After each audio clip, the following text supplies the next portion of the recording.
Hi, I'm Dick Scott with RCSP Florida, and welcome to episode 2 of Photography Gadgets. Today we're going to talk about the WD My Passport Wireless Pro Portable Drive.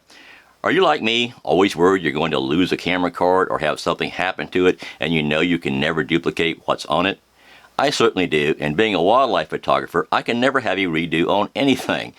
Do you need a way to back up your files while traveling so you can at least have one backup copy of your files?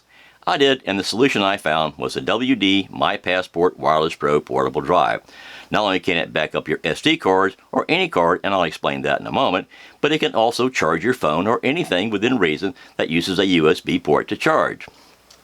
It has an internal rechargeable battery for power, so it doesn't even need power to back up your cards. The battery lasts up to 10 hours, according to the manual, and I've never run out of power with this, so I can't really tell you, but it's gone for a long time. And it also has a USB 3.0 port, along with a USB 2.0 port, and it has an SD card slot for your SD cards. If you have a card reader, you can plug it into the USB 3.0 or 2.0 port and back up any card available on your card reader. During the setup of the drive, it can be programmed to automatically upload your files when you insert the SD card into the drive. You can also program it to automatically upload your files when plugged into either of the USB ports. If you don't want it to be automatic, you can plug your card in and just push one button. I'm not going into how you set up the drive for Wi-Fi or any of that. I put a link below to WD's website that has videos, a manual, and descriptions about all of that. I'm only going to tell you about how I use it for photography. One note about the setup. If you can't get into the drive to connect for any reason, you can reset the drive to factory defaults by holding down the power and WPS buttons on the device at the same time for approximately 10 seconds.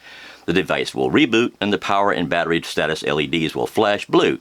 Wait until the Wi-Fi LED stops flashing before using the device. The following process is not data destructive and will not impact user data on the device. I had to do this one time when I could not sign into the Wi-Fi because it kept rejecting my password, even though I knew the password was correct. It's written on the label that's on the unit. After I reset the device, it worked properly. I tell you that in case it happens while you're traveling with no access to this information, which came from WD's website. It might save the day for you.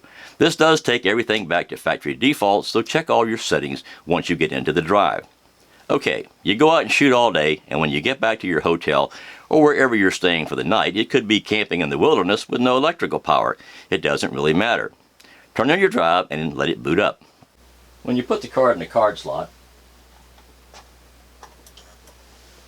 the first thing will happen is the drive LED will start blinking, followed by the first of the power LED indicators, and then the second, the third, and the fourth as it progresses downloading your card.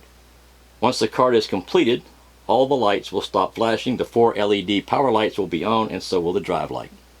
This can take time, as you well know, so be patient. It is just like transferring files on your computer. Once the files are uploaded, you can find them using the dashboard for WD My Cloud, which needs to be downloaded to your tablet or phone to view the files. The app is available for both iOS and Android devices. To find the files, look under SD card imports on your phone or tablet. Once they are on your drive, your pictures are now backed up and you can view them on your phone or tablet. If you need extra cards during your trip, you could use them again once you know they are backed up. I rarely do this, and only in an emergency. I'm paranoid about losing files and always want at least 2 copies if they are important files. When I get home, I don't bother to use Wi-Fi. I just connect the drive to my computer via the USB 3.0 port and treat it like any other external drive. It is far easier that way, but that's your choice. This drive comes in several sizes, 1, 2, 3, and 4 terabytes, and is relatively inexpensive considering all the features you get. I would go for the 4 terabytes since the price difference for the HDD drives is not that great. They also now have an SSD version of this drive in 500 gigabyte, 1 terabyte, and 2 terabytes, but they are significantly more expensive. I have had my HDD version for over a year and really like it. For that reason, this drive works well for me and I recommend it. If you need a ruggedized drive for backpacking into the wilderness, or if you're one of those people that just throw their drive into their backpack from 3 feet away, and you know who you are, then you might want to consider buying an SSD drive. I carry mine around in a padded case if I am driving to the location and just pack it safely away. If I am flying, I put it inside the padded case and put the case right in the center of my luggage bag with soft clothes packed around it, so the gorilla baggage handlers hopefully don't destroy it. So far, so good.